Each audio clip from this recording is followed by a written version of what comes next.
Hey, folks, welcome to another episode of Cutter One. I am your host, Jay Just Jay, your resident troublemaker and your resident culture warrior. I hope you are all doing well on this Tuesday as we grind through the week. Let's get to that weekend, people. All right, got another article coming out regarding the Warner Brothers New Line thing, so let's go right into it. This one's coming to us from the folks over at Forbes magazine. The shadow of the Rings of Poo-Poo hangs over Warner Brothers' new Lord of the Rings movies. And this is by Eric Kane. And he starts with a quote. Always after a defeat and a respite, the shadow takes another shape and grows again. Gandalf, the Lord of the Rings by J.R.R. Tolkien. I have a bad feeling about this. Frodo, probably. The Return of the Jedi King. Okay, goofy joke right there. New Lord of the Rings movies are in the works over at Warner Brothers. The new films come 20 years after the Peter Jackson trilogy made history as one of the greatest cinematic adaptations of all times, though I had plenty of bones to pick with those films when they released. There are no details beyond this announcement.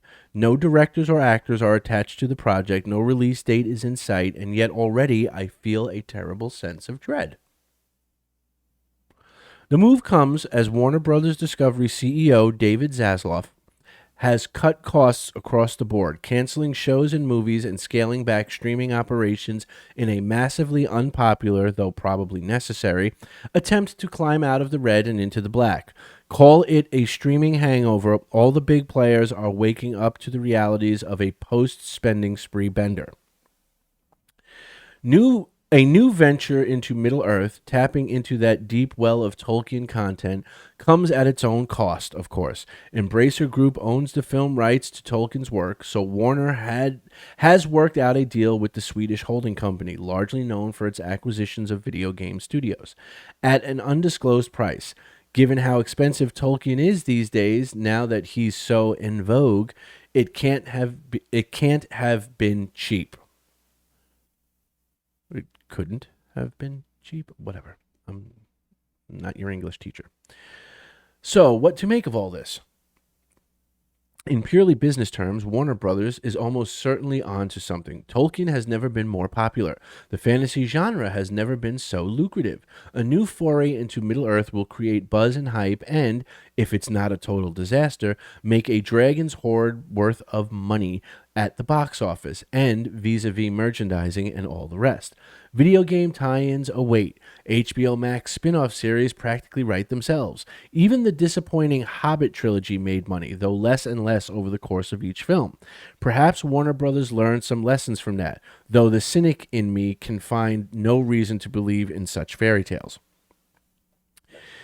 As much as I want to be excited for more Lord of the Rings, I can't help but think that mostly it's all just a pale shadow compared to the books I fell in love with as a child. Well, yes, of course. All of them are not as good as the books.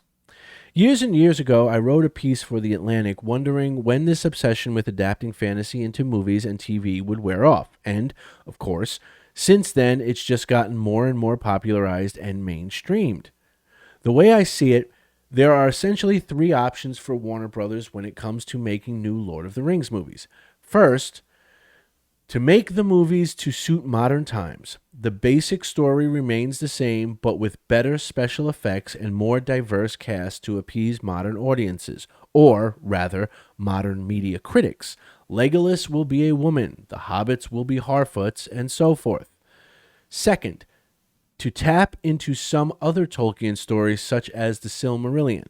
The trick is that's really a collection of stories and fables and legends that would be extremely difficult to translate to the big screen. Still, it's possible and could actually be quite exciting if done well.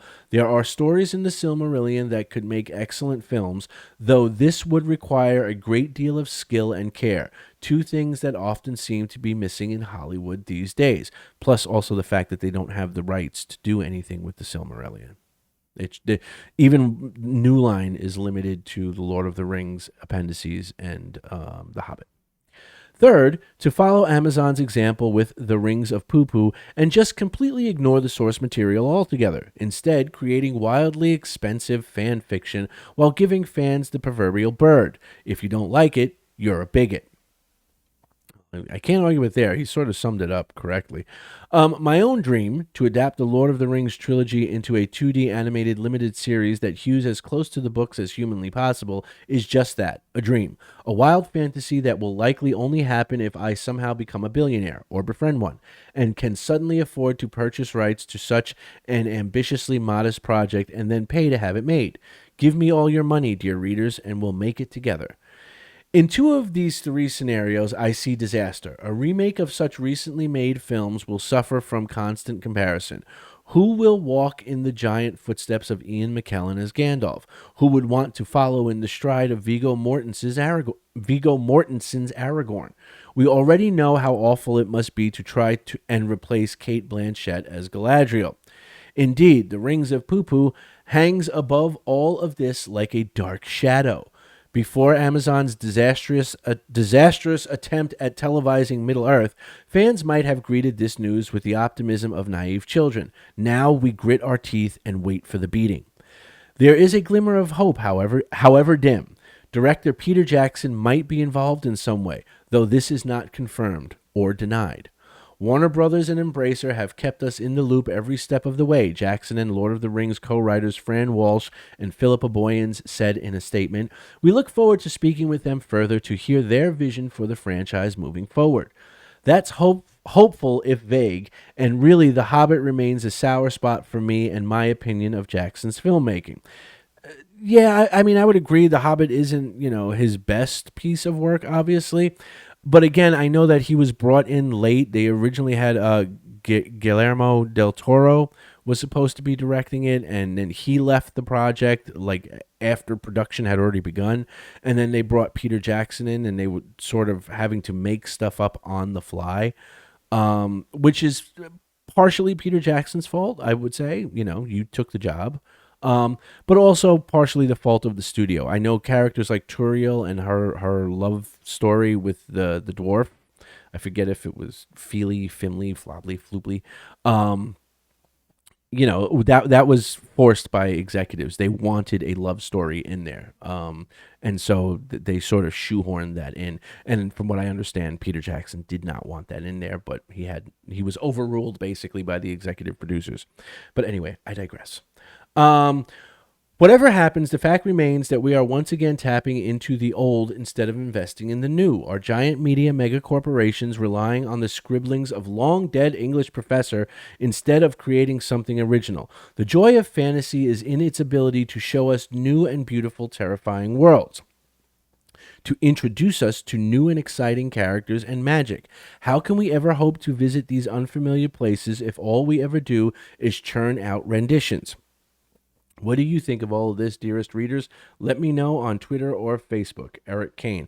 I don't agree with you, Eric. I don't agree. I mean, yes, Hollywood has a problem with doing these sort of jacked up, adaptations and stuff. But I don't think the joy of fantasy is in its ability to show us new and beautiful and terrifying worlds. I think the joy of fantasy is in allowing us to escape our real one, right? And there's a fundamental difference there. It's very subtle, but it's there. You can show me a new world, a new fantasy world. For instance, an example, this is my own personal case, Harry Potter, right? That's a new fantasy world. Millions of people fell in love with that world, right? Created by J.K. Rowling, right? And more power to them. I'm not knocking them. It just wasn't my cup of tea. Okay, there was no joy in learning that new and beautiful and terrifying world of Harry Potter. There was no fun for me in that because I felt like I was still somehow attached to my real world. I'm one of those people, I prefer my fantasy to be a complete break, right? Give me Middle Earth, which is a complete break from a subway station with a hidden door to an alternate unseen world of a wizarding high school, right? To me that just didn't cut it. I don't want to see cars and train stations in my fantasy, right? That's just me. That's a personal take. I understand not everybody's like that. And like I said, if you're not, that's fine. So, but the point I was trying to illustrate is the joy of fantasy was not in the ability to show me Harry Potter's new and beautiful and terrifying world. For me, the joy of in the fantasy is being able to sever the bonds with this one, the real one, okay, at least for a little while in my head, and go somewhere else that's completely not any of not attached to reality, right? And so I think that's more where the joy of fantasy comes from, is that escapism. Um, you know, you can go to unfamiliar places while still going to a familiar place. And what I mean by that is, if you take the world like of Middle Earth that Tolkien created, right?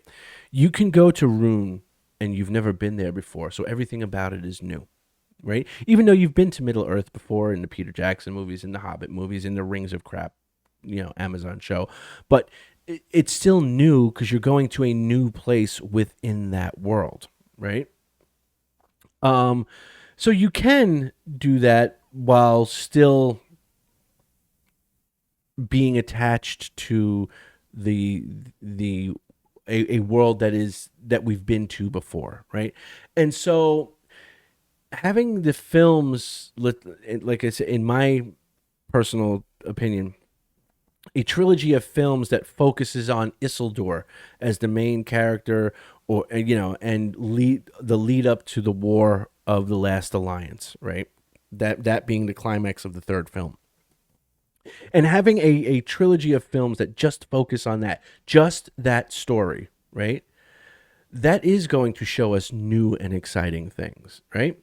Or just showing us Anatar manipulating the Numenorians and their descent into madness, if you will, prior to their heading out into the west, right, to go to Valinor, and then ultimately the fall of Numenor. A trilogy just on that story, right, I think is still going somewhere new that is within a world that we know we want to go to, right?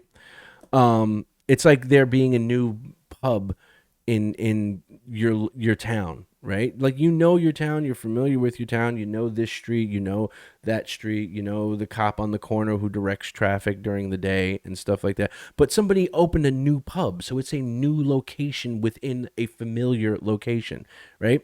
And it's worth checking out, right? It's that first time going there feeling. And I think we can still get that with Middle Earth and Warner Brothers films and the New Line films. But I do think he's right. I think that the Rings of Crap have sort of become a dark cloud that hangs over anything associated with Middle Earth right now. It is not the good point of reference you want to have, right? So yeah, I mean, I could understand the trepidation there, and I'm glad that he actually is calling it out, and he called out like the way Hollywood would see it, which to completely an option that they could do is completely throw out the lore, ignore the source material altogether, and give the fans a proverbial bird. And if you don't like it, you're a bigot. We've seen that tactic. That is standard fare from big studios and big corporations.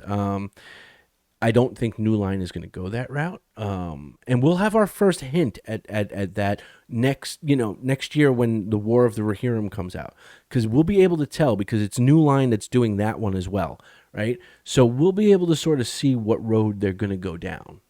But again, I'm sticking with my hopeful, cautious optimism with what they've got coming out. So that's all I got right now. I just wanted to share these articles with you guys today because we're sort of seeing now the response to the news from New Line and Warner Brothers and Jackson and stuff like that. So it'll be interesting to see how this plays out. Let me know what you guys think down in the comments section below. Do you think that you can go back to a place like Middle Earth and go somewhere new within Middle Earth and it's still new? It still has that sense of awe and wonder? I think so.